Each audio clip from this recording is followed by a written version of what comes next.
Hey gang, you don't want to miss this week's episode. We had a fantastic show with myself and my son, Captain Justin Ross. Talked a little bit about some tactics when the weather gets a little cooler. You guys don't want to miss this one. Hope you enjoy it. Hey guys and gals, welcome. It's another edition of Catch a Memory Outdoors right here on WWBC 1510 AM. We appreciate you guys and gals tuning in every Saturday. I'm Captain Jim Ross, and we're going to do this thing we call Catch a Memory for the next 2 hours. So sit back, enjoy, grab a cup of coffee. If you turn the radio up, you can get the sound of us listening. You're listening to us over the top of that bacon cooking in the pan this morning, I imagine.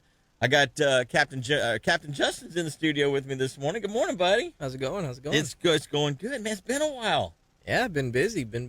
We get lots of stuff to talk about this week, and we appreciate Blue Points Marine out at Port Canaveral being the sponsor of this segment of the show. Now, if you want to get involved, we'd love to hear from you. Give us a shout here on our call-in line, 321-632-1000. If you have any questions for either myself or Captain Justin, we'd love to answer them for you. If you have a fishing report or you've been out, in the woods, maybe you're out on a duck blind this morning. We've got a couple of days of duck hunting left here. We'd love to hear from you and see what you're doing out there. And remember, you can always watch us on the Facebook feed. Good morning to those of you guys and gals. We give you a big wave out there that are actually watching as well as listening on the radio. Justin, it has been a really, really interesting week for me because the Solunar tables have been a little off. Mm-hmm. It's been an afternoon kind of a scenario all week. It seems like the later in the day that we get, the better the bite's been getting. And that's kind of frustrating because it's like you want to get out and get it done and be back before, sundown, but some days that's just not what you got to do. Last night I'm out there, it's pitch black dark. I got the boat lights turned on just so I can see what I'm scrubbing on the deck of the boat. Yep. Yeah, it's and it's this time of year too. It's just we lose light earlier, and it's but like you said, when you're looking at the Solunar tables and you look at the temperature of the day and the temperature of the water, you got to do what's going to be the right thing to catch you more fish. Yeah. What is going to be the determining factor as to when they bite? Yep. And we look at those Solunar tables, and you can kind of live and die by them if you don't call an audible once in a while. Yeah. Like you say, that the temperature a lot of times has a huge effect on when the fish actually want to bite. Mm-hmm. And even more than that, this time of year I find that having the sun be out at all. Oh yeah, is a huge deal. I mean, you can go from, the sun's out and you spent the last 35 minutes catching fish, and one cloud will come by and block the sun out, and you won't catch anything while that cloud's there. Yeah. And then the second that cloud goes away, they'll be back to it. They're back at it. Well, like I said, we'd love to hear from you guys and gals. 632-1000 is our call-in line. We were talking about this temperature issue, and I'm finding that my water temperatures along the beach are 63 to 64 degrees. Yep. And that's generally not really all that good for snook. That's not all that good for triple tail, some of the species that we like to catch. And so what we're doing is we're having to focus in. Yesterday, as an example, we were focused in on there's a mid-morning minor. Mm-hmm. And the sun will have been out for, let's say, 4 hours before this thing starts. And so that's when we started getting our bites. It was the two that kind of came together. So a lot of times there's a blending. One in some cases will override another, like you were just mentioning with the sun and cloud scenario. But then sometimes there's a little bit of a blending that happens as well. And I found that this week the blending was really important. Yeah, and it's not, the whole sun and cloud thing. It's not saying, okay, if the sun's out, you're going to be catching fish. It's just it has been better when the sun was out, as well as something else going your way. Definitely. Whether it's, the winds calm down a little bit, it's coming from the right direction. That's a big deal too. Because this time of year when we get north wind, it can really shut your bite down if it's one of those days, Oh yeah. And so you get what's been nice is we've had a couple days of west wind to keep us protected when we're in the nearshore waters, and that's helped out a lot. Well, the other thing I've been doing, and I know you've been doing the same thing, finding fish that are in deeper water Mm-hmm. or adjacent to deeper water Yep. seems to be a critical component in whether or not the fish want to bite. The fish that I have found in the shallows are not eating. No. They're just in transition from one place to another. Like one day this week, I was coming out of some canals and I went out onto the flat. It was nice and sunny. It was kind of the mid morning time frame. I'm like, hey, let's go look around and see. No, every fish we saw was moving. They were waking. They were actively waking from one place to another. Mm-hmm. Looked like a boat going along. Just a V coming off of them, and they were heading to someplace else. Where they were, they didn't like, and they were going someplace else. And it just happened to be that was the time of day that they decided that they were going to move. Yeah. Probably because it was warm. It was starting to get warm. Yeah. Yeah, they were warming up. They were feeling a little bit more comfortable. They didn't feel like, hey, I have to sit in this hole because it's freezing everywhere. Yep. So that they had enough heat to move from that hole to the next hole. That has been the story for the past week. Basically. Oh yeah. And looks like we've got some serious weather that's supposed to be coming in starting tomorrow. So today is going to be probably the last day you're going to get a chance to get out. In the afternoon, as long as the winds aren't up too high, the afternoon bite should be pretty good. Afternoon and evening bite should be pretty good. Yeah, once we get into that that minor, and even if you want to go out a little bit after dark and get into that major, that's going to happen. You should be able to catch some pretty decent fish. Yeah, if you're fishing, at the inlets in particular, like Sebastian Inlet. Yep. At Port Canaveral, even up at Ponce Inlet. Ponce is like Sebastian, can be a little tricky, and it doesn't have as much light. Sebastian's got the bridge going over the top of the inlet, and it's the whole park is lit up. Yeah, both sides. Yeah. So it's not completely dark. So you have some ability to see if you're in a boat, and if you're not in a boat, if you're just fishing from shore, then Sebastian's a fantastic place to fish from shore. A lot of snook, a lot of redfish caught at Sebastian from shore. Yep.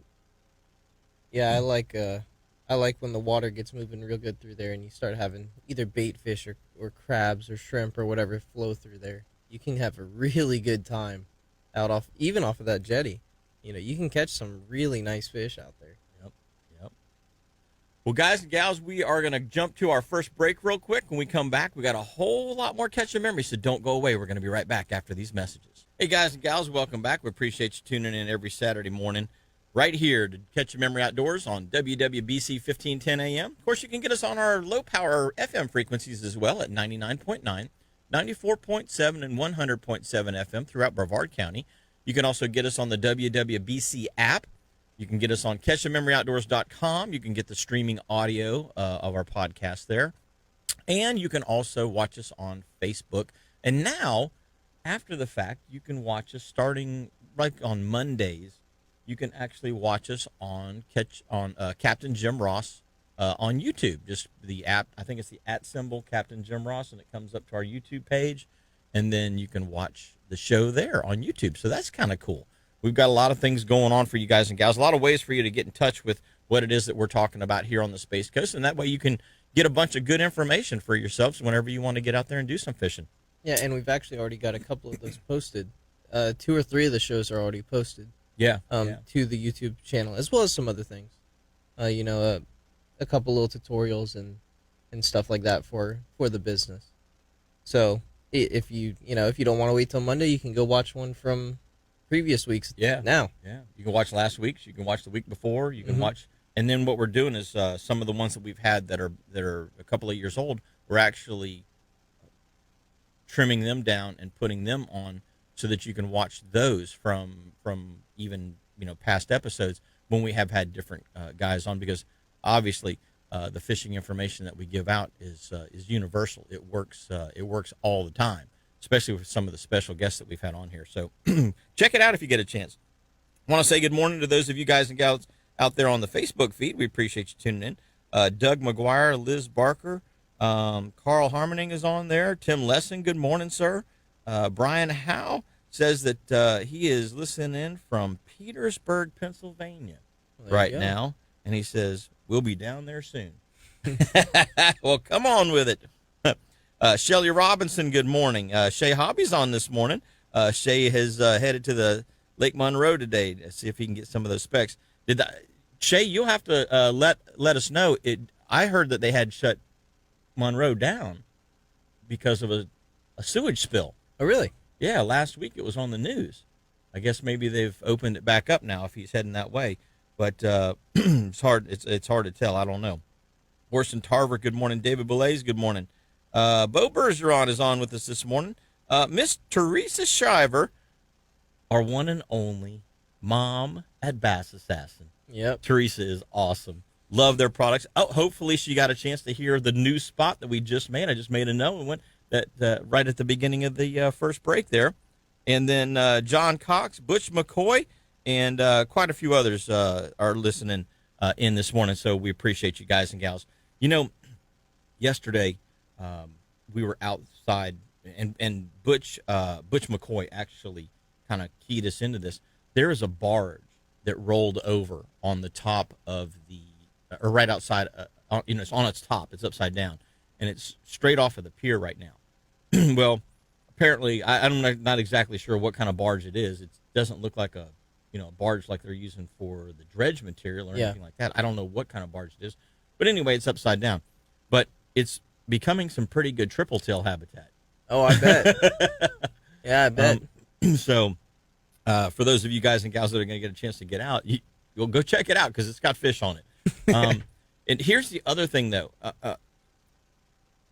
Side scan sonar. And we've been talking about these higher resolution sonars for quite a few years now, for those of you that listen to the show. Yesterday, Captain Alex Huey, who was our guest on last week's show. Yep. He ran down and checked it out, said he caught a couple of fish on it. Captain Troy Perez went down there, came out of Canaveral, went down to it, said he caught a couple of fish off of it. Later in the day, I went down the beach. I was looking for the big black drum because it's the time of year that those giant schools of black drum start, meandering up and down the outside of the surf break. So I'm looking for the big black drum.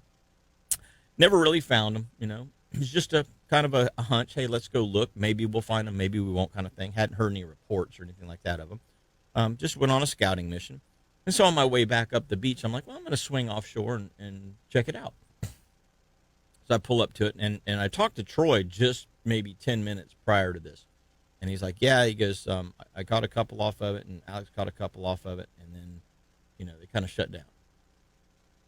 Okay, well, that's, it happens. It happens. So I pulled up to it, and I'm checking it out, and I'm like, oh, yeah, there's, I'm looking at my side scan, and I'm like, oh, there's, 5 or 6 fish that are still hanging underneath this thing. I'm like, okay. Well, your side scan's going out either side of the boat. I'm looking on my left side of my port side of my boat as I'm going past this thing, as I'm heading, as I'm heading offshore. I'm on the south side of it. It's to my left, port side. I'm looking at it, mark a couple of fish. Then I'm like, what do we got here? Out the right side, 55, 60 feet off of this thing, there's another group of triple tail that are just holding out in the middle of nowhere on nothing. They're just like hanging out with themselves. So I swung around and got up in front of them because, when you go to fish a piece of structure, that you're expecting the fish to be on that structure. And so here's an example of where that's not necessarily always true. Not exactly. And the equipment that you're using helps you actually find fish that you really weren't even anticipating that they were going to be there. Yeah. So I swing around about 70 feet off of this thing and set up on those fish. And, it worked. So that's the interesting thing is that you're thinking in your mind where the fish should be, and then your electronics actually tell you where they truly are. Yeah. So one more reason, in my opinion, to spend a little extra money, and those side scan transducers aren't cheap. I mean, they're $600, $700, $800 for them. But if you're spending, an average 22-foot bay boat is $80,000. 24-foot bay boat is $100,000. When you're spending $80,000 or $100,000 on a boat, to not spend $800 on a transducer that's going to help you actually find more fish Yep. doesn't make any sense to me whatsoever. Well, I mean, and that goes. I don't know if you guys talked about it last week, but what was going on a week and a half ago when we were out there fishing was a prime example of that. This guy came rolling through. We were set up. Oh, yeah. We were the guy in the Robalo. Yep. Yeah. Yep. We were set up catching fish. There were people around us. They were catching fish. And this guy in this brand new Robalo came rolling through, sat right in the middle of everyone. And he parked right in the middle of everybody. Oh, yeah. And wasn't catching a thing. Yeah. And, you know, you and I could see where the fish were because of the sightseeing and because of the fact that they were all up on top. There was 300 fish in the school, and they were all up on top where you could actually see them if you had polarized glasses. And he wasn't even casting the right direction, you know. No, so I looked. It's funny, gang. And those of you that listened last week, I looked over at Justin, and I just started shaking my head like this, and just kind of did the you know, what the heck is going on here, kind of a thing, you know. And Justin's like, yeah, because this guy parked, turned his motor off. And he kind of ran in through the middle of everybody. Well, you know, and he was sitting right on top of the fish and didn't realize it because he didn't even have polarized glasses on. He had no glasses on whatsoever, and he could have poked a fish in the school. He literally could have cannonballed off his boat into the middle of the school. Yeah, like, and he was fishing off the other side of the boat. Yep. So. Equipment, people. Equipment. And, of course, you know, the listeners of this show know that we understand, you know, we're on a budget. You know, fishing guides really don't make very much money. There's a lot better ways to get a paycheck, or a bigger paycheck, I should say. Yeah. But you have to realize if you're going to undertake an endeavor, you need to make sure that you're not cheating yourself. And the easiest way, obviously, is, you know, you can buy a $15 pair of glasses. I mean, you don't have to buy a $200 pair of Bahio sunglasses, or a $200 pair of somebody else's. You don't. There's $15, $20 glasses that will get the job done. Yeah, they're not optical quality. They're not the best. Do they create eye fatigue? Potentially. Oh, yeah. But, you know, because they're not made to the standards that some of these other glasses are made to. But to come out there with no glasses at all, it's like going with no fish finder. I mean, just nothing. Yeah. I'm just going to ride around and look. Well, you're not even looking. You're not even looking because you don't have polarized glasses on yet, you know? So you know, we weigh everything with a grain of salt. And it's like, you know, when Justin and I are looking at the business, we're saying, okay, does this make sense to spend this much money in our business model? Yeah. And if it means that, you know what, it's an extra $1,000 or $800, but it has the potential to put our clients on way more fish than what we would without it. You weigh those and you're like, oh, it's a no-brainer. It's a no-brainer. Yeah. You find a way to pay for it. You find a way to get the money, to save up the money and pay for those sorts of things, because that just makes you that much more successful at the end of the day, and it makes your clients that much happier at the end of the day. Yeah. I mean, it was amazing to me how he could not see those fish, you know? And I mean, like, we're out on the water every day. I mean, I get it. We have trained ourselves to see things that see and hear and smell things that people don't do when they're, you know, casually fishing. And so, like, you know, you have to take that into perspective as well.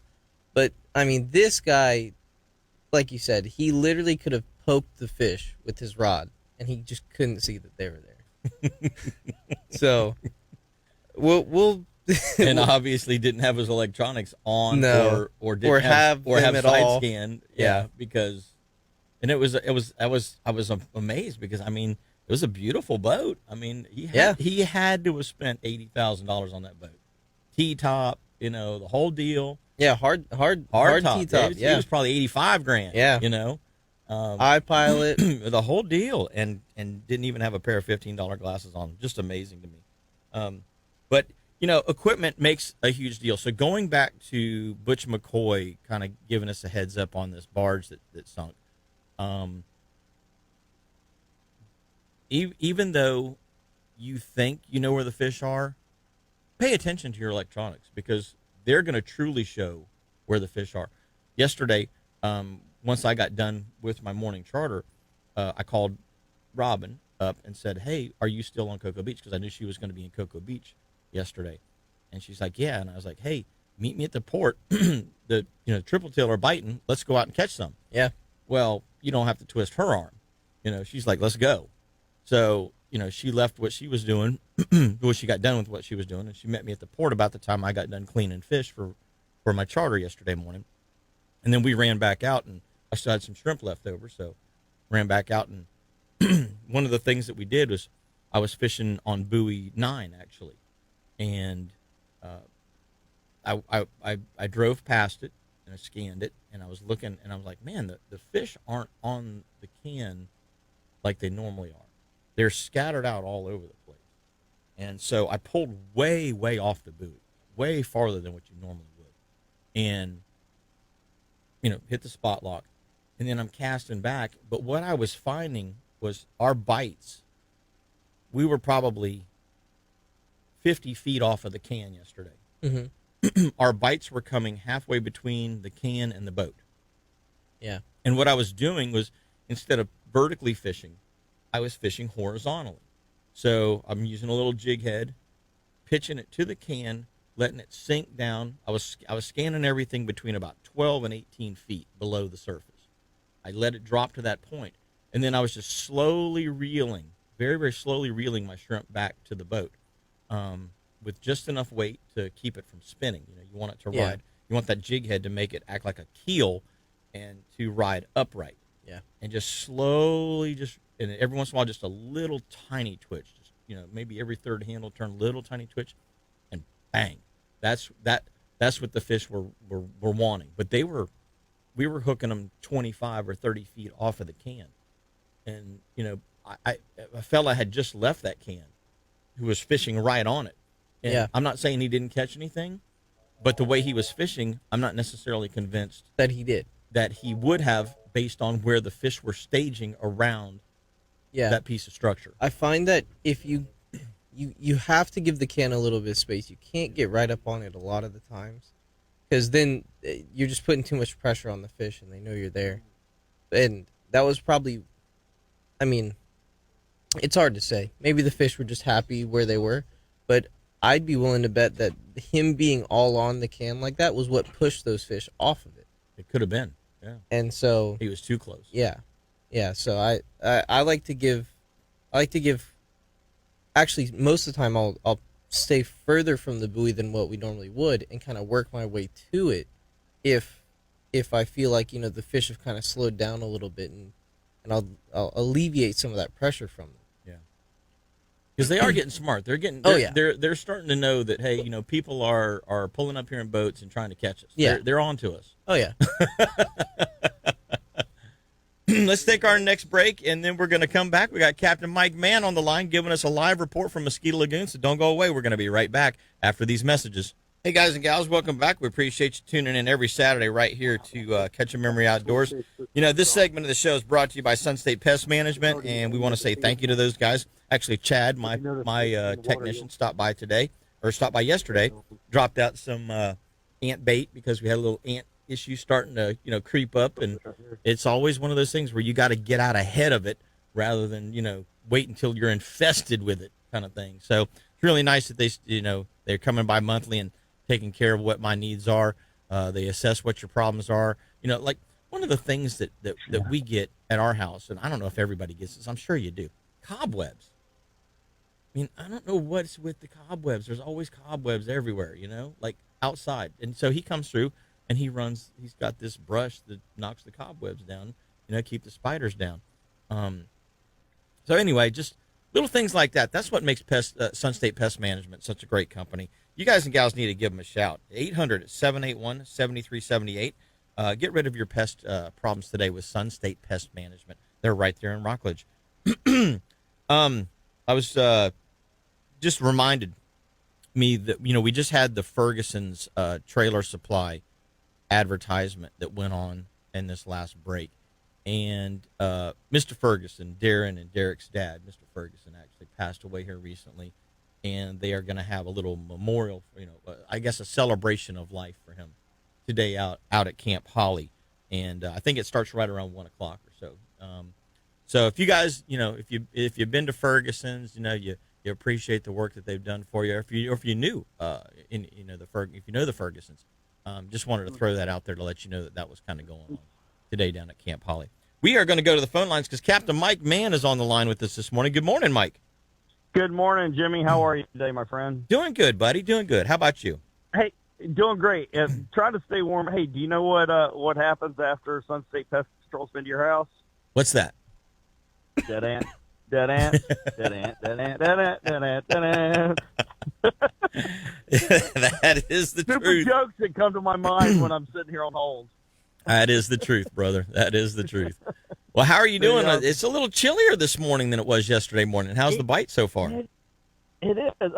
We've gotten on one school. We put about a 27-inch black drum into the boat. Nice. Young Dallas, who's one of my regulars, Craig, brought a friend of his, Dallas. How old are you, Dallas?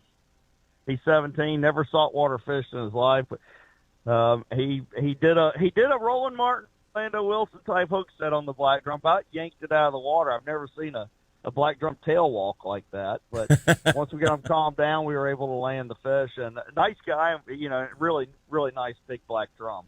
Let him go, and we're kind of waiting to see if these guys slide back up here into the slick or if they're going to make me chase them across the rough water or back to the next island, to the next slick.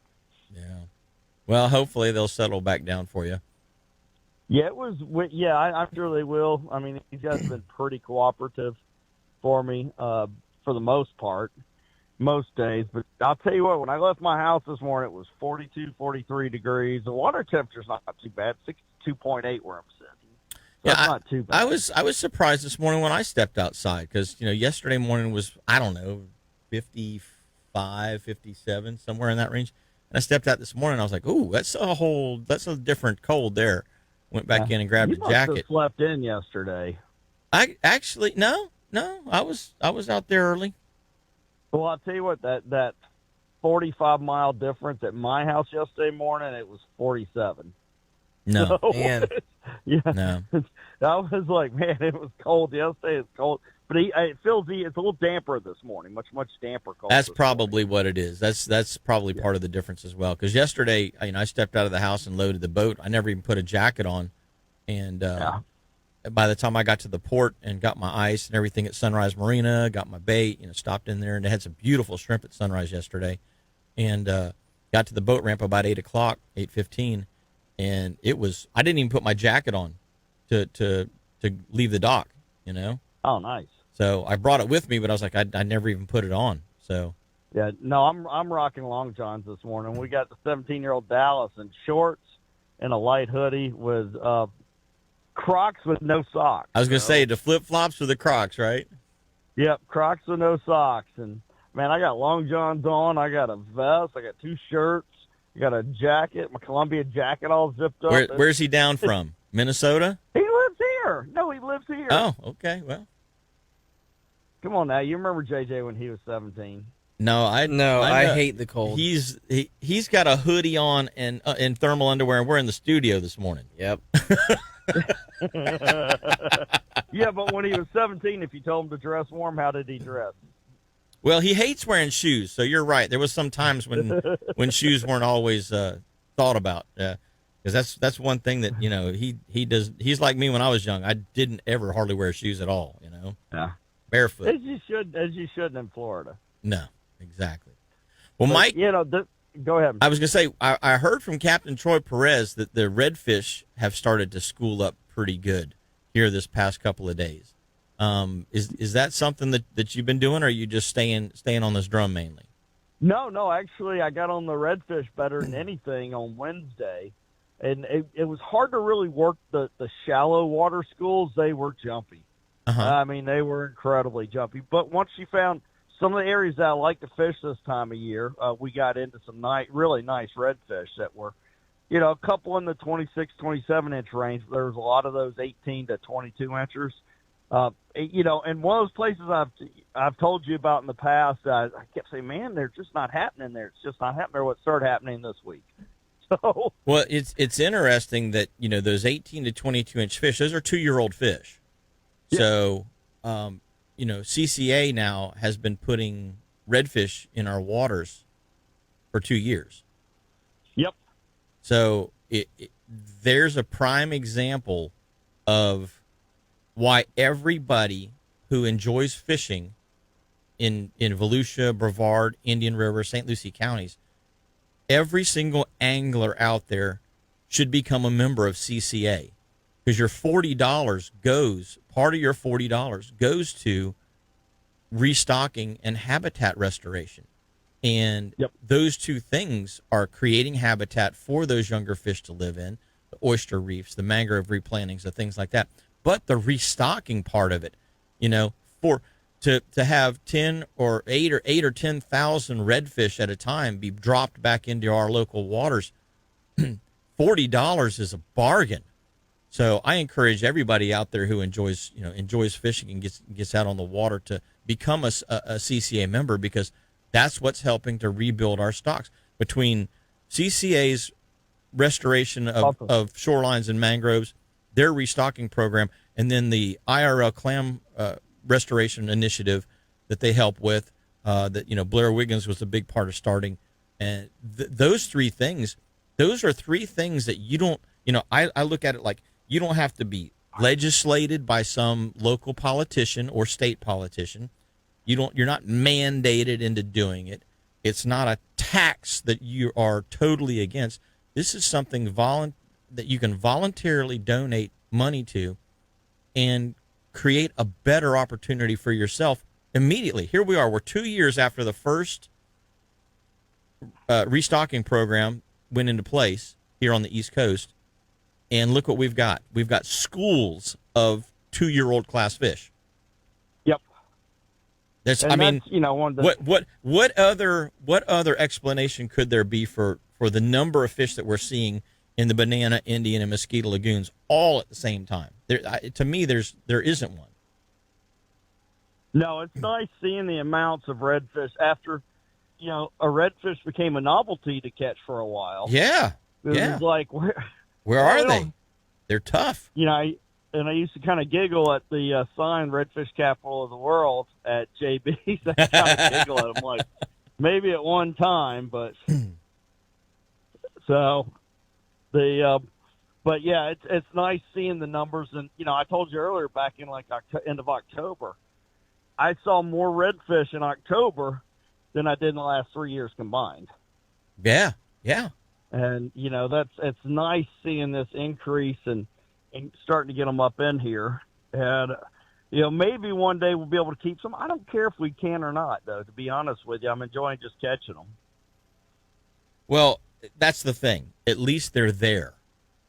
Yeah. When they're not there, you don't have the opportunity to catch them. At least they're there now. Whether we can keep them or not, well, that's another hurdle. But at least they're there now. So that the option to be able to keep one at some point in time in the future is going to become a lot more probable. But right now, right now, we're still in the rebuilding stage. I'll tell you what I'd like to see. I'd like to see a lowering on the numbers of black drum you can keep. Just because I don't want to see that fishery take a big hit because of the closure on redfish. Because that's turned into a really incredible fishery here. I mean, Jimmy, 15, 18 years ago, did you ever target black drum? I barely ever even saw a black drum. Yeah, exactly. I mean, I don't think I caught my first black drum in here till probably, I don't know, 08, 09, maybe 2000, and maybe even later than that, maybe 2011. Yeah, they weren't very prevalent. They really weren't. And, now there's a lot of really nice schools up here. And I don't want to see them take a hit because that's a nice fishery. We've got 1 o'clock, guys. 1 o'clock. They're pushing right. Sorry, guys. In action. Yeah, Live exactly. action. Well, Mike, those black drum, we used to see them on the coldest nights of the year, around the bridges on a clam, and they were 40, 60, sometimes, Raleigh working, fishing with Joe Pacelli, caught some fish up into the 80-pound class that they qualified for IGFA world records. So this place has the potential to hold some stellar fish. We just, like you say, if we harvest more than what is sustainable, then that's not a good thing. The one thing that really bothers me about the black drum, I'm less concerned about the overall bag limit and more concerned about the commercial netting that's still going on for black drum. There's not supposed to be any netting, gill netting, but these guys that are netting the schools of black drum have figured out a way to basically corral the fish and herd them into what is essentially a seine type net. Yep. And you're still allowed to use a seine net. Well, the way that they're doing it, they're taking 100 fish at 60, 80, 100 fish at a whack. Well, one person taking one person taking an 80 fish school, that's the whole school. Three fish might have escaped, but you just basically took the whole school. And I am really against commercial netting, especially in a wildlife management area. The Merritt Island National Wildlife Refuge and the Canaveral National Seashore are supposed to be, wildlife habitats that, are to help the fishery, and to be able to net in those places doesn't seem right to me. No, I agree with you on that. And that's, I remember when there was a school of probably close to 5,000 up on, Tiger Shoals and, or up, on Tiger Flats actually. And, I did a show there with Henry Waschek, and he was just amazed at, as they were videoing all the school, all the black drum there. And they kind of disappeared. And I got there one morning about 5 a.m. and there were actually 3 boats up there working them in the dark, working nets. Once I got up there and kind of hit the light, hit my spotlight just to see where I was trying to slide into, they all fired up and took off. And I heard about black drum being on sale at the farmer's market, or not the farmer's market, the flea market. So really, black drum at the flea market. Yeah, black drum being for sale at the flea market. So that kind of tells you, what was happening. Yeah. And that school got smaller and smaller, and they dispersed. I can tell you one time, probably 2010, where I couldn't see the end of the school. It was 3 boat lengths wide, and I just pulled up the outside edge of it to just tails. They were in there in a big, huge spawning mass. Yeah. And it was incredible. Absolutely incredible. We live in an incredible place, and if we will allow it to flourish, it will. We just have to kind of use some common sense. Hey, Mike, we're up against our next break, but if somebody wants to get a hold of you, how can they get a hold of you, bud? Yeah, I've got a few days open over this month. You can give me a call at area code 386-295-5991. You can go right to my website, fatfishguide.com. You can follow me on Instagram, CAPT Mike Man, and Facebook, Fat Fish Guide Service. Get out there and catch a memory. I'm watching the Dolphins just wreck the school of black drum. Oh, great. Your buddies, huh? Yep. All right, well, go find another one, because those are ruined for now. Yep, go catch a memory, guys. Thanks, Mikey. Hey, guys and gals, before we take the next break, one of our Facebook listeners, watchers, Joe Kennedy, good friend of the show, was mentioning, you're not just limited to the $40 CCA membership. You can also donate specifically to the restocking program to help the cause. And so I want to say thank you to Joe for pointing that out. We appreciate that very much. Captain Justin Ross and myself, Captain Jim Ross, are going to be right back with a whole lot more Catch a Memory, so don't go away. We'll be back after these messages. Hey, guys and gals, welcome back. We appreciate you tuning in every Saturday morning here to Catch a Memory Outdoors, right here on WWBC 1510 AM, and, of course, 99.9, 94.7, and 100.7 FMs Facebook Live. Good morning to those of you guys and gals out there watching the feed this morning. We appreciate it. And we're going to talk this segment of the show is brought to you by Engel Coolers. Engel's got a brand new 60-quart ultralight cooler or light cooler that they just came out with. It's the UL60 Ultralight. It's really cool. It's got a neat new design, a lot of neat new features to it.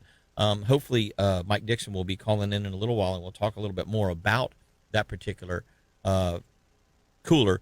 But it's a good overall size. You can kind of carry everything you need to carry in a day for a day's outing, and of course it's just like every other Engel. It's basically bulletproof. So, good product. We look forward to you guys and gals being able to check out that new 60 Ultralight, and it's the one I've got is I'm pretty impressed. So, looking forward to throwing some ice in it and checking it out. Yeah, I know that that smaller cooler that I got for Christmas, I've been using it, and it holds ice real well. And the 25. Yeah, the 25. The 25 for a day trip, man. You can throw a dozen, waters in there or whatever it is, and an ice bag on top of it, and it's all day. Yep. At the end of the day, they're still cold. Yeah, it's all day like that. So anyway, check them out at engelcoolers.com, or you can check them out at some of the local retailers. Ace Hardware in Titusville had been carrying them. Also, Strike Zone in Melbourne has a really good selection of Engel coolers in right now. So stop by one of those retailers and check them out. Justin, we were talking about the schools of redfish and how they're starting to become more prevalent because of the restocking that's been going on from CCA. And then, of course, we've had a closure now for a little bit more than a year. So the lack of fish that are being taken from, or the fish that are not taken from the waters and are allowed to go back in and continue growing or repopulating, because the way that the FWC set up our slot limit, 27 inches is the top end of the slot when we were allowed to keep redfish. So it was 18 to 27 inches was the old limit. Now there's it's shut down, but I've filleted fish for my clients in the past, 25, 26, just 26 and 3/4 inches that had eggs or milt in them. Yep. And so those redfish were getting old enough that they were starting to enter into the spawning pool, if you will.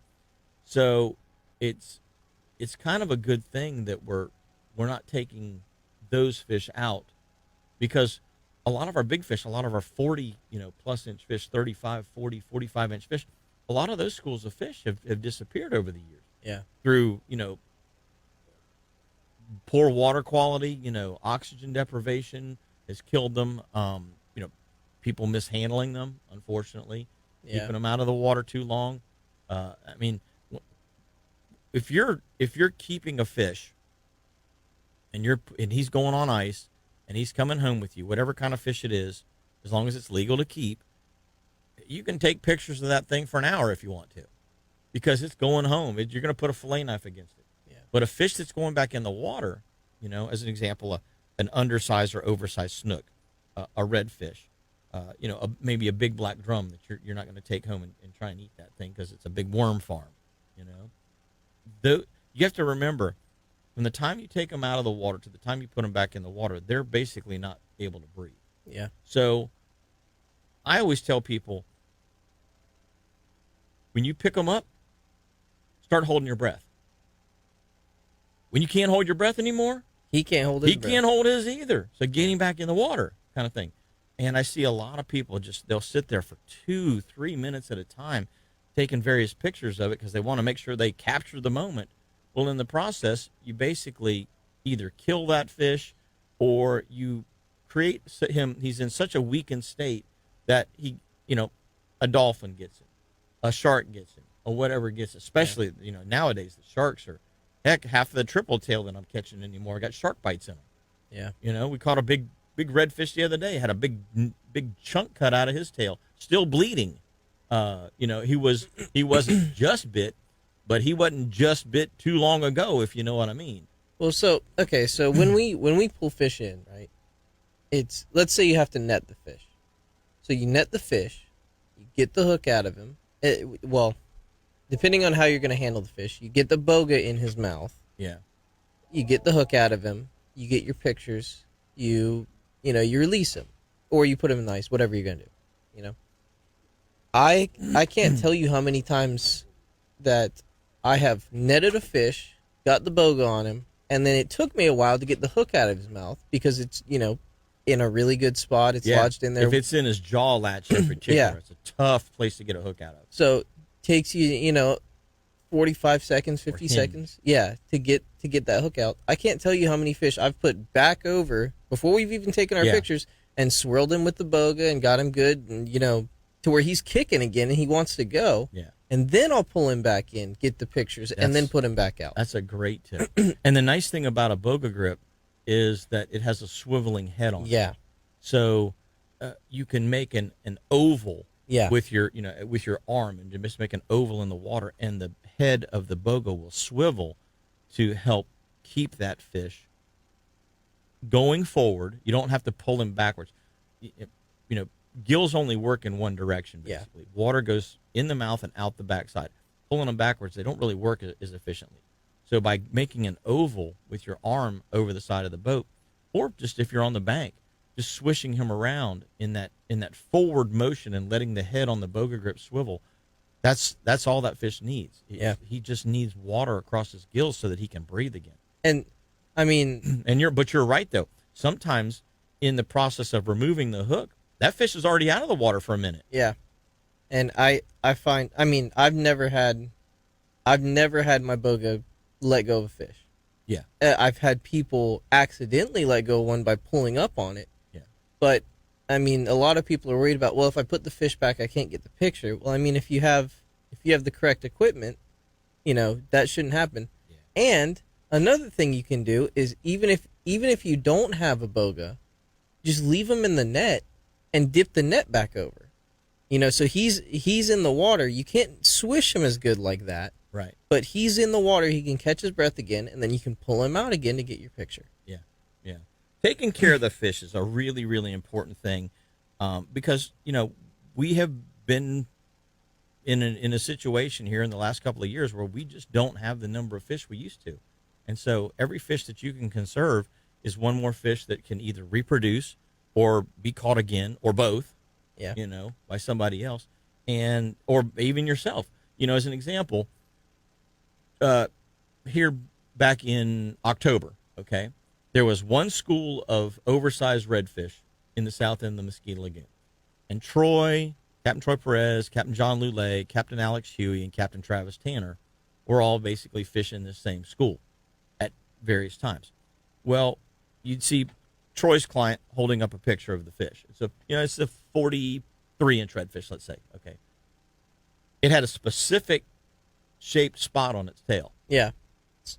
4 days later, Captain Travis Tanner's client holding a picture of a fish, same spot. Yep. A week and a half later, Captain Alex Huey's, customer holding up a fish. It's the exact same fish, same length, same spot, And then, a week later, here's Captain John Lulay's customer holding up the same fish. So here's a fish that is in a heavily pressured school, heavily targeted school. This fish was in a 3-week period, let's say, was caught 4 times. Yeah. The same fish. And that's just the one that you can identify because it has a very, very unique spot on his tail. Yeah. So if you treat the fish properly, put them back in, revive them properly, that fish is a limitless resource, if you will. So that's a really, really important thing to do in the case of a fish that you're not bringing home, inviting home to dinner, if you will. So who have we got on the line right now? Oh, we got Mike Dixon calling in this morning. Good morning, Mike. Oh, we're doing good, buddy. We're doing really good. So, Mike, for those of you that are longtime listeners of the show, Mike works with Engel Coolers. So Mike is the main man, if you will, in most cases at Engel Coolers. Mike, we have got some exciting stuff to talk about, but what I want to talk about it just after the break. So, Mike, Engel gets involved with a lot of different things, and I know that there's a couple of initiatives, conserving fish that Engel's gotten involved with. Can you tell us about, one or two of those here, just with maybe a minute or two before we go to the top of the hour break? Yeah, absolutely. It's great to hear you guys focusing on that. A big one as of late has been the partnership that NOAA and the councils have with a program called Release 'em Right. And so we do every month. You can register online. It's a program that's basically trying to help the recreational fishermen learn all of the ways, just like you guys were discussing, to take care of your fish and to release them so that we can do our best effort to, reduce discard mortality and help ourselves have a vibrant fishery tomorrow. There's a lot of specific species out there, and I'm sure a lot of people, especially in Northeast Florida, have heard a lot of the conversation around, the snapper grouper complex and those types of things, especially where, the recreational community can do better and is doing better, and it's great to see at reducing that what we call discard mortality. And so there's lots of programs out there. Release 'em Right is a big one right now that we support, and that we're really proud of those efforts with Florida Sea Grant and everybody involved there. Really trying to get people to just a little extra effort, maybe a few extra, pieces of equipment that you didn't have on the boat before. A Boca grip, obviously descending devices now are a big topic, but all of that stuff's really important. So it's really great to see everybody spending a little more time learning the different ways that they can kind of play a positive part. And Ingle Coolers has been a big part of conservation for a long time. I tell you what, gang, we got to take our top of the hour break. Don't go away. When we come back, we've got Mike Dixon from Ingle Coolers, and we're going to be talking about the brand new Ultralight 60 when we come back. So don't go away. Hey, guys and gals, welcome back. We appreciate you tuning in every Saturday right here to Catch a Memory Outdoors.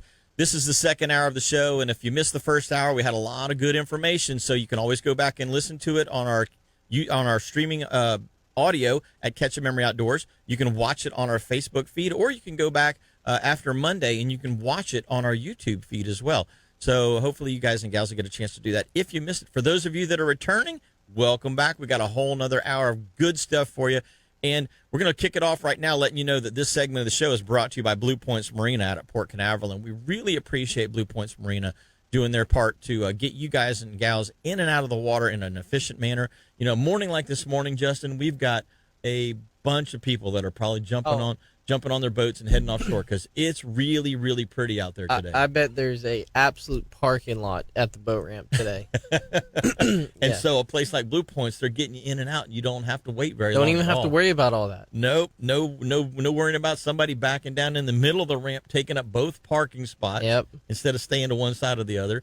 You don't have to worry about that guy who jackknifed. You don't have to worry about the guy that forgot to take his tie downs off of his trailer, and he's still trying to figure out why the boat and the trailer are both floating. And you don't have to be in the way while you're going to get ice or something like that. You don't have to leave your boat unattended. It's all taken care of. It's all good. It's all good. So check out Blue Points Marina. You guys and gals will be impressed. So, guys and gals, we have got Mike Dixon from Ingle. If you're just joining the show, we appreciate you tuning in. Mike, I just received my brand new UL60, and this is a ultra light version of the standard, Ingle cooler. But I'll tell you, this thing doesn't look light duty to me. Yeah, no, it's not. It's it is a robust cooler. It just did almost 11 days of ice test. So, 11 days is extreme, everyone. We know that. That's if you keep every human in your household from opening and going in and out of that cooler every 5 minutes to get a beverage. So take that with a grain of salt. But it's a good benchmark for how a cooler kind of performs overall. And so, we've been obviously making rotomolded coolers for a long time in these bigger sizes, and we all know rotomolded coolers. We all love them. Even the people that for 5, 6, 7 years looked at them and said, absolutely, that is the most ridiculous thing I've ever considered. Why would you want one? All those people now got in the game and bought one and love them too. Yeah. But what we really wanted to do was look at a way where we could kind of chart a path kind of down the middle a little bit, where we could take our target was to take about 20% of the weight out of the cooler, because if there's one complaint with those big, super rugged, last year lifetime rotomolded coolers, is that even before you put anything in them, they're a little heavy.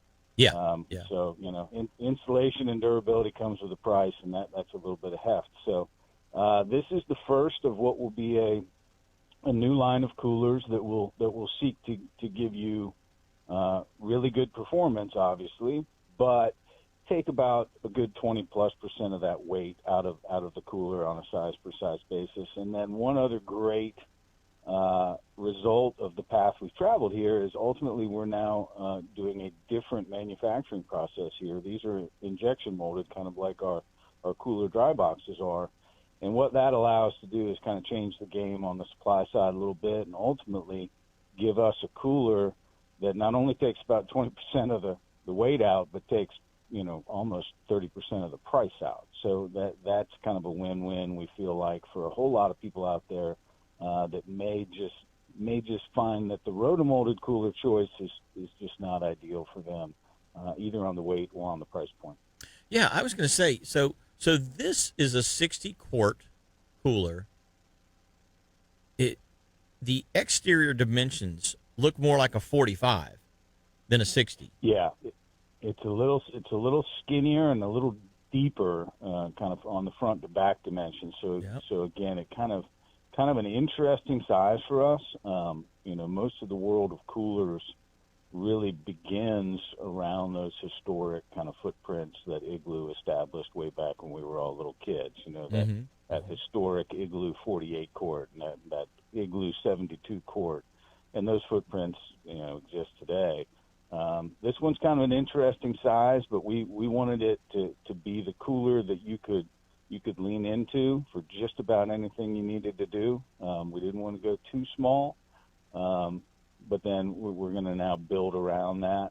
Ultimately, there'll be some smaller sizes with some, interestingly enough, we built a real short, squatty cooler a couple years ago, and lo and behold, there's a demand for coolers that can fit under things that no other coolers ever fit under before. So we're going to do some shorter ones, we're going to do some taller ones, and ultimately the whole world really loves at least one option with wheels on it. So hold your breath. Yeah, that was one of the things. Cooler.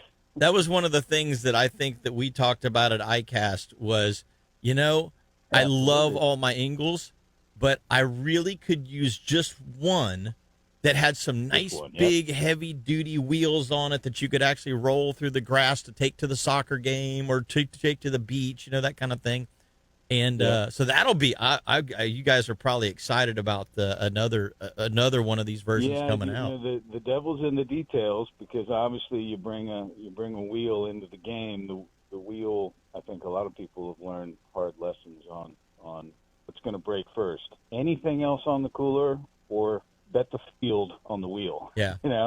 So we've taken our time. We're gonna try and make sure we build a really good, durable. JJ, unlock the lid on this of the Angle name. So, Mike, injection molded versus roto molded. So this has the feel more like the dry boxes that we've been talking about and have loved for years. It has an external that is white, but it has an internal that is gray. Is that just a styling feature, or that's more aesthetic. We're going to play around a little bit. Opinions vary on that stuff. We'll have some colors soon and all that kind of thing. But that was really more of an aesthetic than anything. Okay.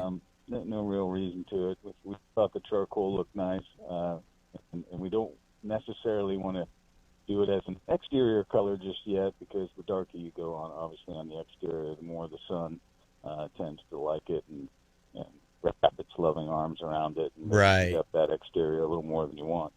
So the white exterior is still the way to go, in my opinion. Any kind of lighter color is the way to go. Still your straight go-to marine cooler is always going to be white, and that's kind of where we started. We also have a light gray exterior option now, and like I said, we'll have some colors coming later. Yeah, that's what I just bought for Justin. I just got him a 25 for Christmas, and because I had an old competitor brand, an old Icy Tech from like like 1998, 1999 that I bought, and they were kind of the original industrial grade cooler back in the day.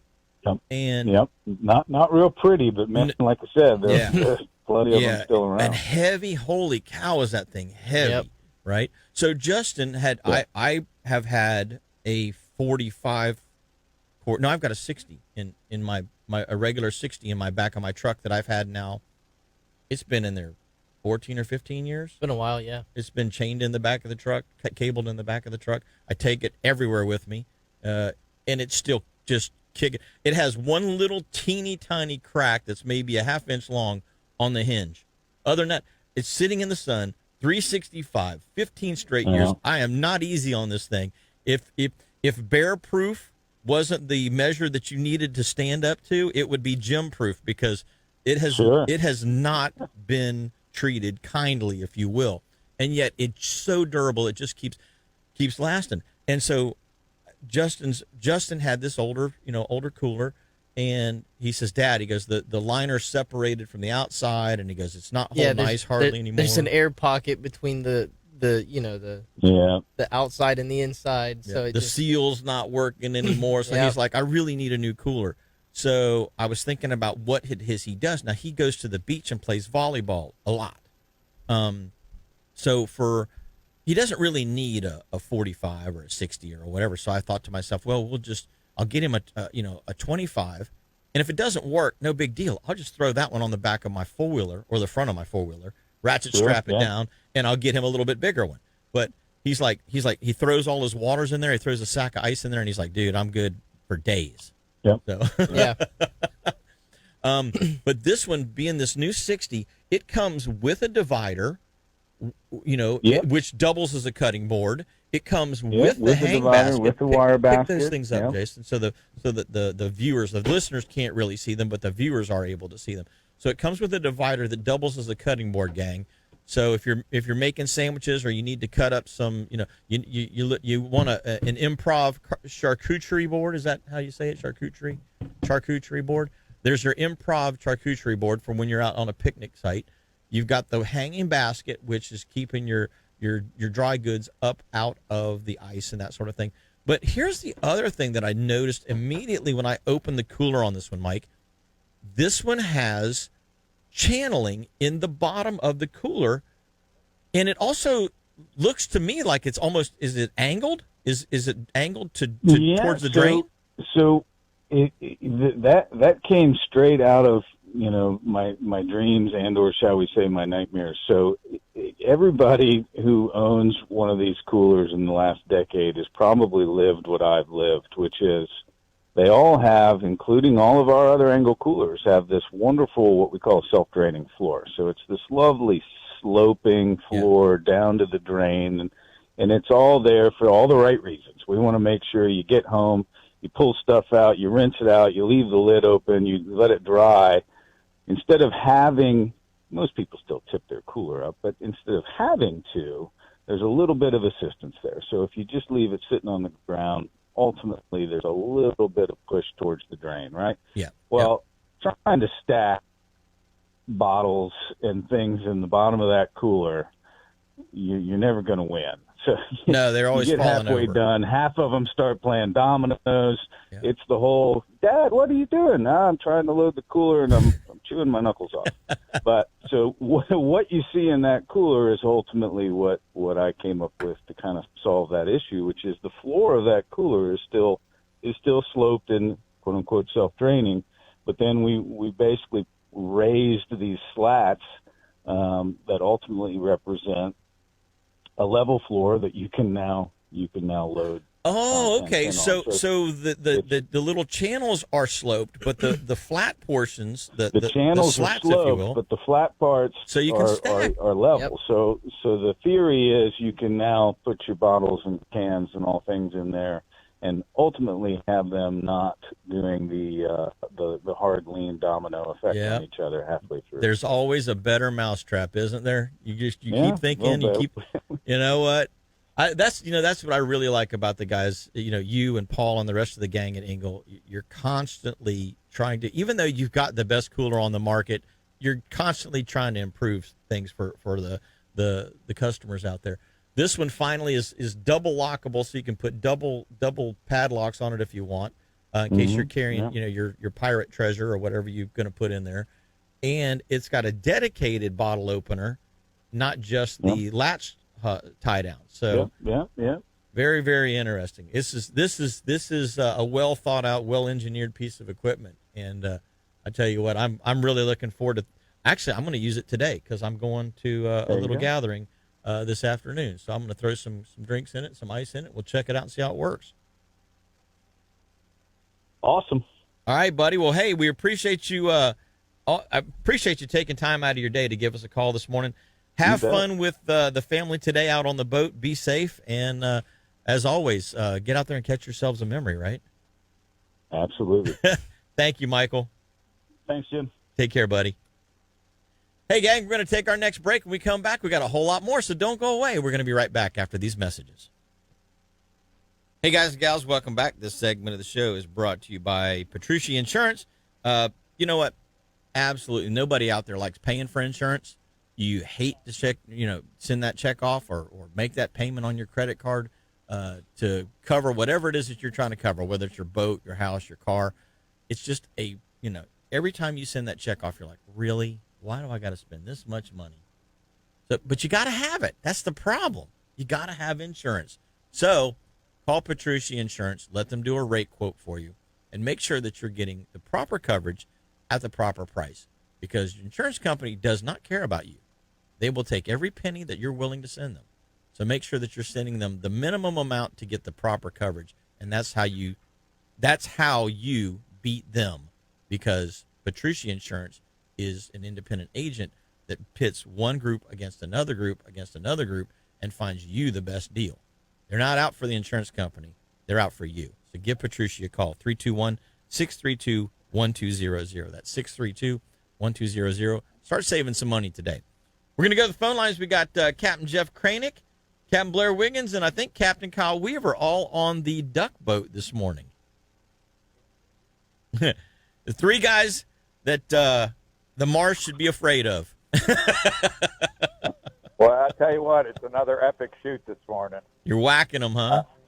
Yep, we're out here for the annual Veterans Day or vet hunt. You could only hunt if you were in the armed forces today, and they had a full crowd at Goodwin. Everybody got in, and it sounds like everybody's gotten some great shooting in. Gotcha. So you've got Blair's Air Force buddy Philip with you too, don't you? Yes, we do. So it's a full boat today. One of my guides is here with us, served in the Navy, Jim Myers. Nice. So we've got four shooters in the boat today. Nice. So are you getting black bellies like we got the other day, or are you getting something else? We've got our fair share of black bellies down today. That was Blair. It's going to be a good time eating those things, that's for sure. Well, I reminded him that he promised us a big dinner of stroganoff. So, and he just dropped that YouTube video on his YouTube channel yesterday or the day before, so everybody out there can see how to make it. I tell you what, I want some of those bacon wrapped jalapeno poppers. Oh, the ones Kyle made? Yeah. You gonna cook some for the stroganoff night? What's that? Duck poppers. I can do that. Yep. Kyle's duck poppers. I can't wait to try them. Those are delicious. That's actually the first way I ever had duck. Chris Brands, who's passed away now, called me up one day and he says, "Hey, what are you doing?" I said, "Well, actually, I'm on my way home from work." He goes, "You need to swing by here and help me eat some of these. I made too many." Well, me being the friend I am, of course, I'm swinging by to help him out. And they were absolutely delicious. So I'm looking forward to trying some of Kyle's as well. Yeah, I cook them with the peppercini peppers. They're not as hot. Right. A tree duck tonight. Yep. I got more tree ducks. Oh, I just got skin off. Oh, I hear somebody whistling. Sorry. Snap. We got pooped on by a bird. Did it fly by on you, huh? So what have you got? What have you got down this morning? Is it just black bellies, or are you getting some ringnecks or? Actually, black bellies, ringnecks. We've got a green wing drake. Send you a picture of him. Blue wings. It's been a pretty good morning. Some teal. Now I heard while we were on the break, Kyle or somebody was quacking a mallard quack as well, mallard call as well. Teal quack. He was the teal. Oh, was he on the teal? Okay. Yeah.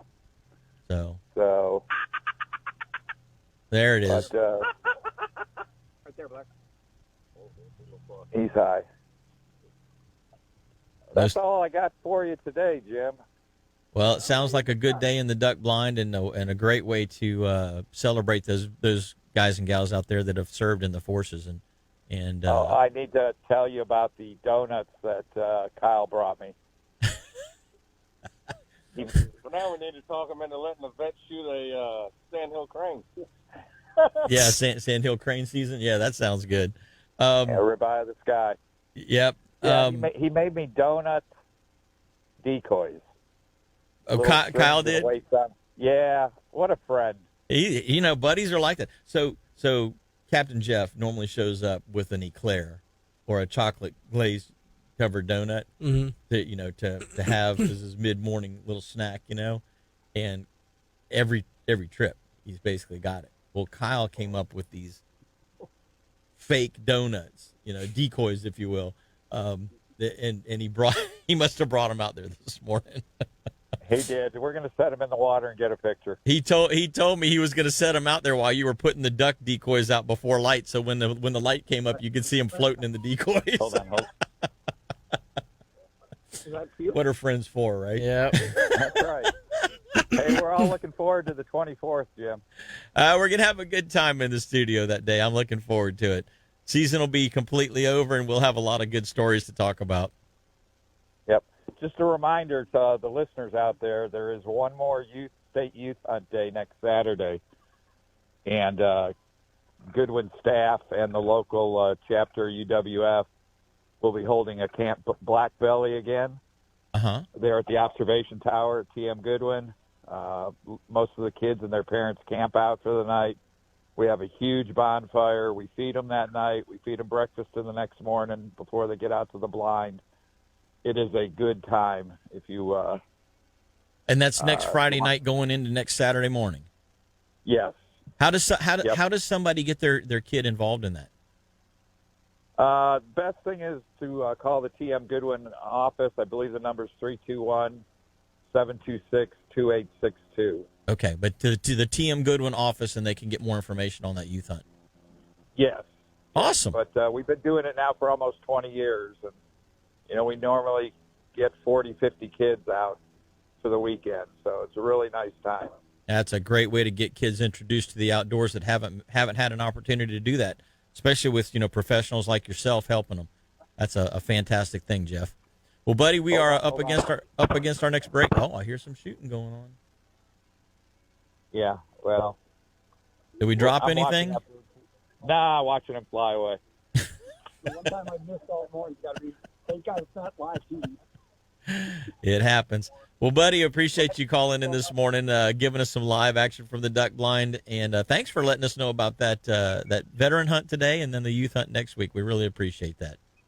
Yeah, and if they can't get a hold of Goodwin, they could go ahead and call me on my cell phone at 321-863-9182, and I'll get them put in the right direction. Awesome. That's Captain Jeff Kringnick at the Coastal Sportsman. If you guys didn't get the number, you can look him up. He's on Facebook. He's on. He's all over the place. You can't miss him. Captain Jeff Kringnick. Hey, Jeff, thanks so much for the call, buddy. We're going to go to break now, and you guys enjoy the rest of the morning, and hopefully you drop a few more ducks. Thank you, sir. All righty. Bye-bye now. Good stuff. Yep. It's always nice to hear the shotguns going off in the background. Something's flying by. Well, guys and gals, we're going to take our next break. Captain Justin Ross and myself are going to be right back after these messages, so don't go away. Hey, guys and gals, welcome back. This segment of the show, we're going to talk a little bit real quick about the Starbright product of the morning in the Starbright Cleaning Solutions segment. Today is actually not necessarily so much cleaning as it is protecting. The Starbright Premium Marine Polish, for those of you guys and gals that are into, keeping your stuff looking in top shape. This is a fantastic product. You've heard about it on the radio now for a long time. We've got one of the commercials that talks about it, but this thing repels stains, deposits. It's not a wax; it's a polymer, and so it doesn't have a buildup or it doesn't strip off like wax does. It actually lasts for a really long time. Plus, it's got a UV inhibitor in it. But for light, very light to no oxidation, you want to use the premium marine polish, and then they have a premium marine restorer that if you have some heavier oxidation that you'll want to use. But I put this on the boat, and I put this on my truck. It works really good on the truck. It lasts for months on your truck, and especially we're not quite into it yet, but we're going to be coming into love bug season here in about probably 30 to 45 days. If you haven't tried this product, this polymer is just absolutely fantastic. And if you have the ability to put your boat on a lift or on a sling and put it on the bottom of your boat, you'll pick up a couple of miles an hour. It reduces the friction between your boat hull and the water. And back when I was fishing tournaments real heavily, and it was all about the speed, I had this put on the bottom of my boats at that time, and always picked up at least 2 mile an hour because 2 mile an hour doesn't seem like much, but on a 40-minute run, 2 mile an hour may mean the difference between you beating that guy that launched in front of you or not. Yep. You got a guy who's trying to go to the same spot you are, and he's 10 boats in front of you, but you got 2 more mile an hour than he does. You might take him. You'll take him and beat him to the spot. So these are all important things. But just from a day-to-day basis, just efficiency, overall efficiency. Justin and I, when we're out in the boats, what's the number one thing that we look at when we're cruising? Miles, gallons, yeah, miles per gallon. How basically. many miles per gallon are we getting? Because gasoline is expensive, and if you can keep your costs down, anytime that we can get 3 or 3.5 or 3.8 miles to the gallon in our boats, it's better than getting 2.9 miles per gallon or less in the boat. And with the premium marine polish on the bottom of the boats, it makes it slicker and it gets a much better efficiency as well. So it helps you keep the boat looking good. It keeps the fiberglass UV protected. It keeps you from getting stains and all of those sorts of things on it. And it adds efficiency to the underside of the boat if you decide to put it down there. So premium marine polish, great product. Give it a try. We love the stuff. I mean, we use it all the time. So I just, I'll take it. I don't even really use it as directed. I put it on the deck brush, and I just rub it up and down the sides of the boat with the deck brush and then let it dry, and then I go back and wipe it down with a towel. I do that about once every 3 months, and it just keeps the boat looking great. So you guys and gals, you can obviously put it on in a lot better fashion if you rub it in the way it's supposed to be done. But like I said, I just stick it on a deck brush and go, because we use a lot of the product, and I don't mind using a little more of it every so often, even though I'm not using it as efficiently as I could. Check them out. Marine polish, premium marine polish from Starbright. Justin, we were talking about the black drum, the triple tail, the bluefish this year. Man. Giant bluefish. And school after school of them around the Canaveral area. We found them again yesterday, and it was, just big fish. The last time I remember us actually being able to catch, they've probably hung around longer this year than the whole time I've been a guide. Yeah. But I do remember the first year that I was a guide, actually the first couple months that I was a guide, we were catching them outside the surf there at Canaveral. And they're a freaking blast. They're a ton of fun to catch because they're, generally they're real aggressive and they fight hard, and it's a nice fish to take a picture with. I had a guy yesterday, we were cleaning one because Neil, the fellow that I had on the boat, wanted to smoke, have some smoked fish. Yeah. And I'm like, dude, these big bluefish are perfect for smoking. So we kept 2 of them for them to take home, and I was cleaning them out. And they're so big. I had a guy come up to the cleaning table, and obviously he didn't know fish real well. Yeah. But he says, "What is that? It looks like an amberjack." I mean, they're that big. Yeah. You know, I mean, they're sizable fish. Well, I mean, let's see. This was probably Friday last week. I had that little girl out on the boat, and Yeah. and she was it was hilarious because she was the only one that could catch anything. We had her dad, her grandpa, and her grandma on the boat, and grandpa and dad, they would catch fish or they'd hook fish, but they just could never get them to the boat, and she was wearing them out.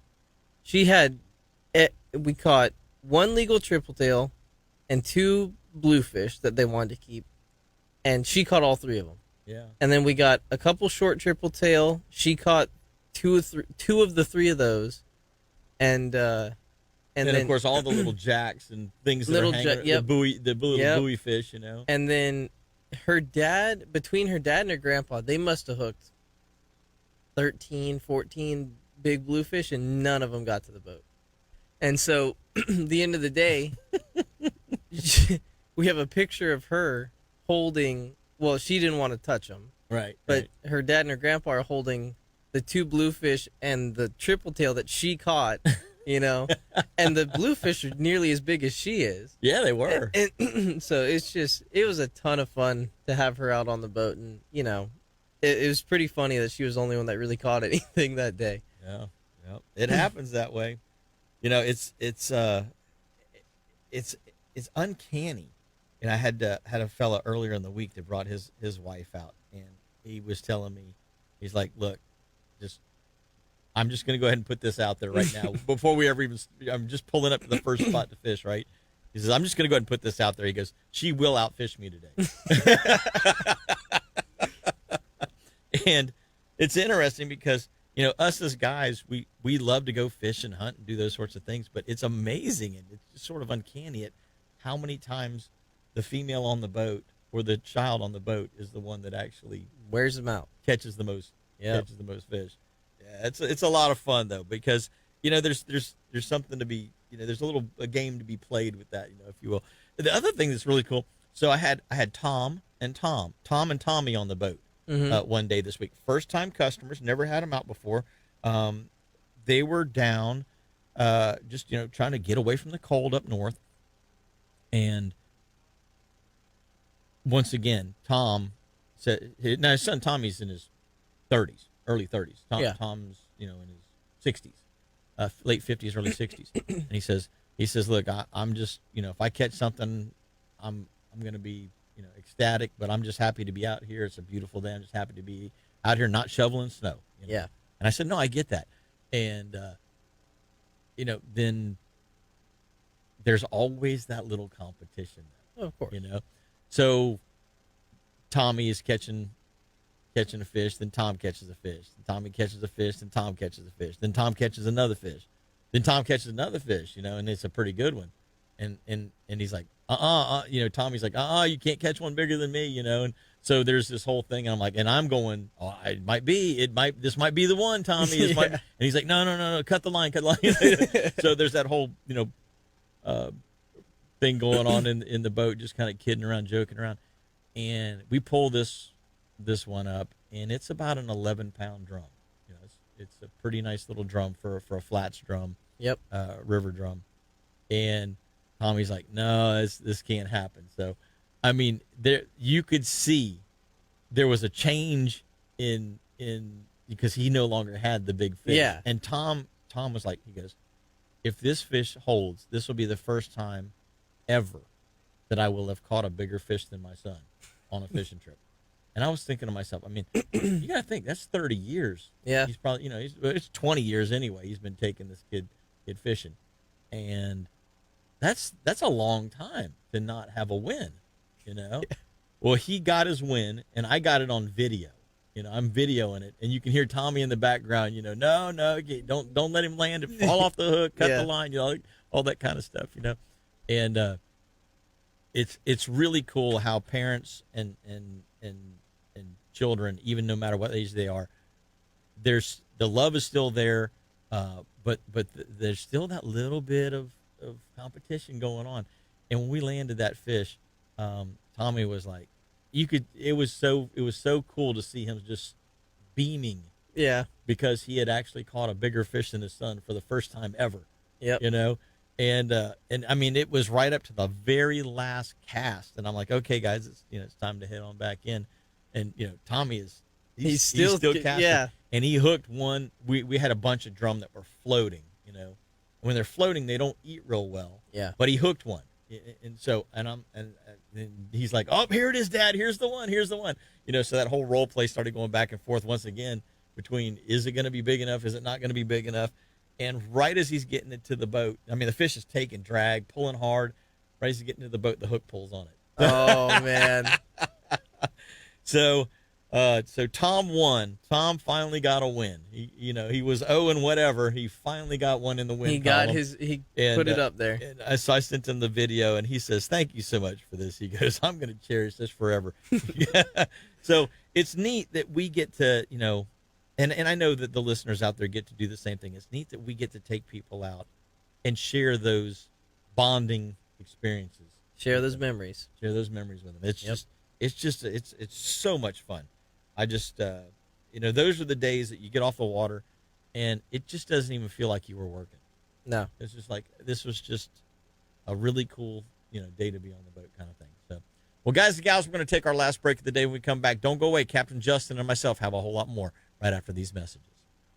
Hey, guys and gals, welcome back. This segment of the show is brought to you by Strike Zone in Melbourne. We appreciate Strike Zone for sponsoring this segment of the show.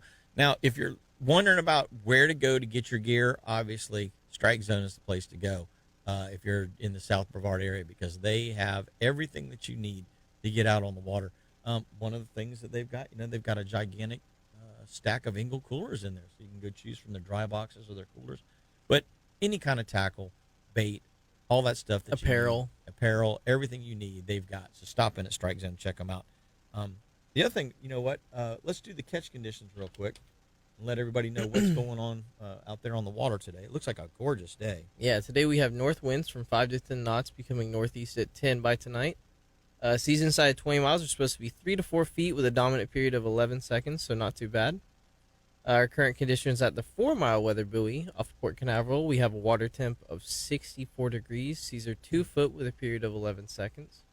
The 20-mile weather buoy off Port Canaveral, water temp is 75 degrees, and seas are 4 feet with a period of 11 seconds. Nothing for Fort Pierce this week. Their buoy must be down. But the western edge of the Gulf Stream is 40 miles east of Ponce, 29 east of Port Canaveral, and 24 east of Sebastian. Our current surf temp at Ponce is 64 degrees. Cocoa Beach is 64 degrees, and Sebastian is 68 degrees. And our tides today, we have a low at 7:40 a.m. for Port Canaveral, a high at 1:25 p.m., and then a low again at 7:36. For Sebastian, we have a low at 7:33, a high at 1:20 p.m., and a low again at 8 p.m. And then our lunar tables presented by All About Archery, we had a major end at about 7:32 a.m. this morning, so we're about an hour and a half, an hour and 15 past that. But then we'll have a major again tonight at 6:02 p.m., and that'll end at 8:02 p.m. And then our minor for the day is going to be 11:28 a.m. to 12:28 p.m. So what's interesting and why I put the major for the morning, even though we had already gotten past it, I wanted to talk about it just for a minute or two, because yesterday morning from about 6:30 till about 7, there was a really good bite. Yeah. At Canaveral. Well, I didn't launch till 8, so I missed that bite. We were playing is it the Soul Lunar Table? Is it the temperature? Yep. We were playing that game yesterday. Yep. And we opted for the temperature side of it because we knew that if we launched a little later, we'd still get in on the minor. You still get that minor. And the minor would be during the peak of the sun, and that should be a good bite. And it was. It happened for us. But it's one of those things, we only had a 5-hour trip yesterday. So a person that's going out and is going to be fishing all day, or maybe you only have a limited window and you're trying to play that, sometimes that first light bite in conjunction with that majors when you need to be there. Now, what's more important about it is this morning it ended at 7:30. Mm-hmm. Tomorrow morning it'll end about, let's just say, 8 o'clock. Yeah. Okay. Tomorrow morning from daybreak, from first light, to basically 8 o'clock Should be should really be good. really good. Throw the temperature out the window tomorrow. Go with the Solunar. This is my prediction anyway. Go with the Solunar because we're prefrontal.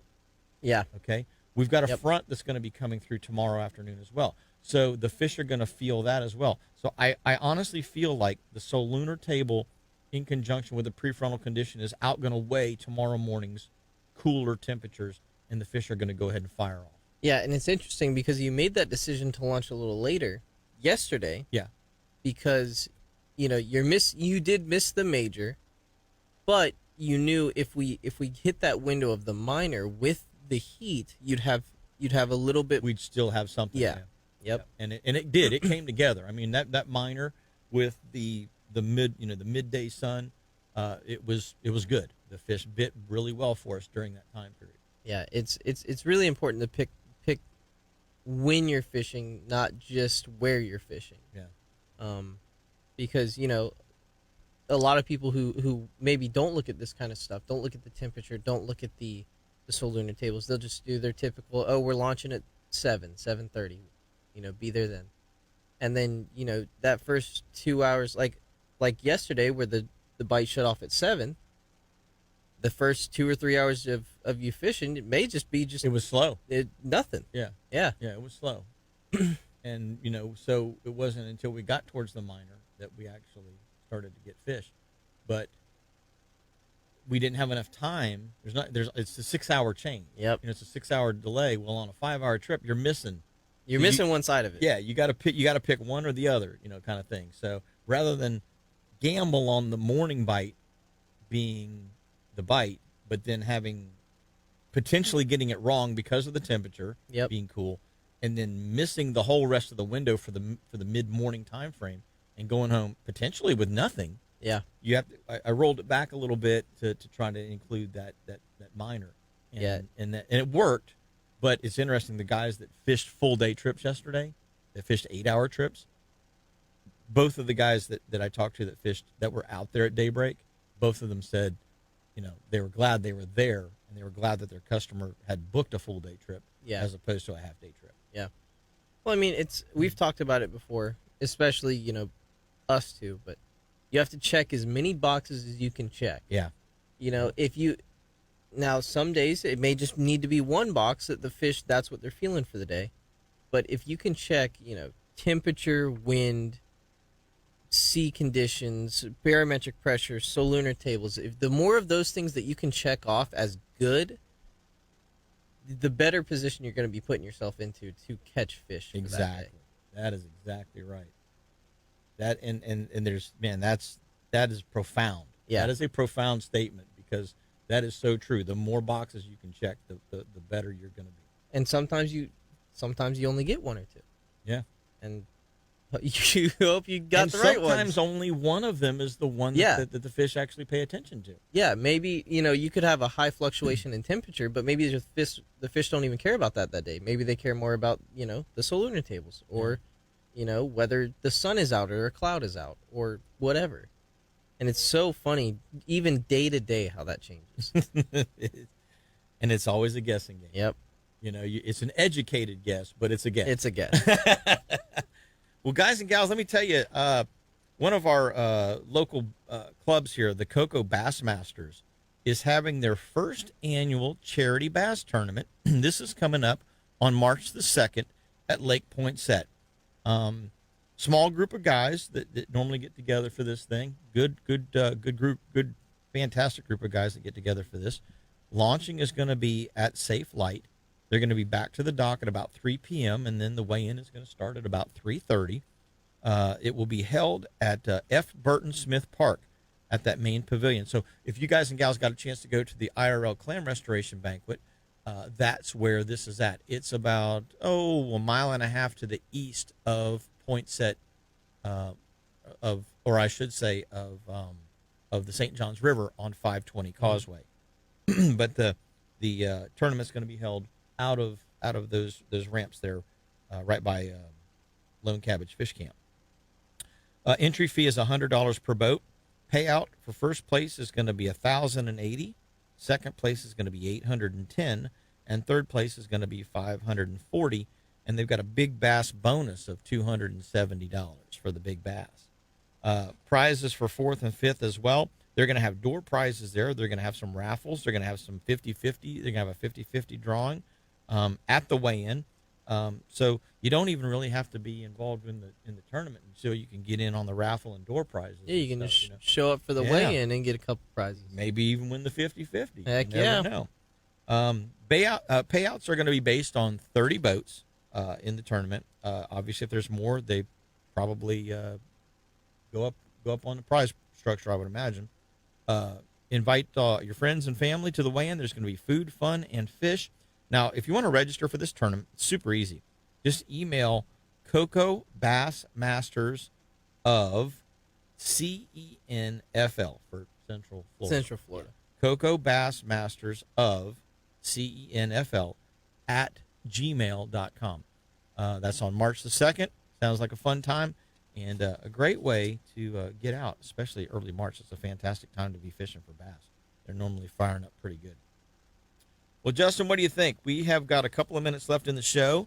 What are you thinking this week? I'm looking at the weather, and I am not convinced that we're going to be out doing any fishing the next few days. Yeah, Monday, Tuesday, Wednesday. But, we're in that mid-winter El Nino, heavy wind, heavy rain kind of a scenario. After the fact, what are you thinking? I mean, if we can get back to another warming trend like we had these last 2 days, and the water gets up another degree or two, I mean, we're at 64 now. If we get up to 66, the triple tail are going to be happier. The redfish are going to be happier. The drum don't really seem to care all that much, but they'll be there, Yeah. And then, honestly, I haven't done a whole lot of it, but the sheephead have been really good lately. Yeah. I've been chasing a lot more triple tail and stuff like that, but I've seen plenty of people coming back to the dock with some really nice sized sheep's head. Yeah, the guys that I've seen are working pilings and rocks, and they're chumming. Yeah, they're taking some crabs and some sand fleas and crushing them up, them up in a bucket. So take your Starbright bucket, crunch them up in the bucket, with just a wooden dowel or whatever, just smashing them, and then just throwing little bits out next to those pieces of structure, and then just using a fiddler crab or a sand flea and dropping it down there. But you're right, the sheephead bite's been strong, both at Canaveral and at Ponce Inlet. Yeah. So I think if we can get another degree or two of water temp, maybe you start your trip off out at the buoys trying to get the triple tail, and then you swing back in and start chumming up and try and get the sheep's head. And you can, if you get one or two triple tail and 3 or 4 sheep's head, you can have some good food meal. there. That's a good meal right there. Well, guys and gals, he's Captain Justin Ross. I'm Captain Jim Ross. If you want to get a charter with us, obviously, Fine Line Fishing Charters. But until next week, do exactly what we're going to do. We appreciate you tuning in, and we want you to get out there and catch yourselves a memory.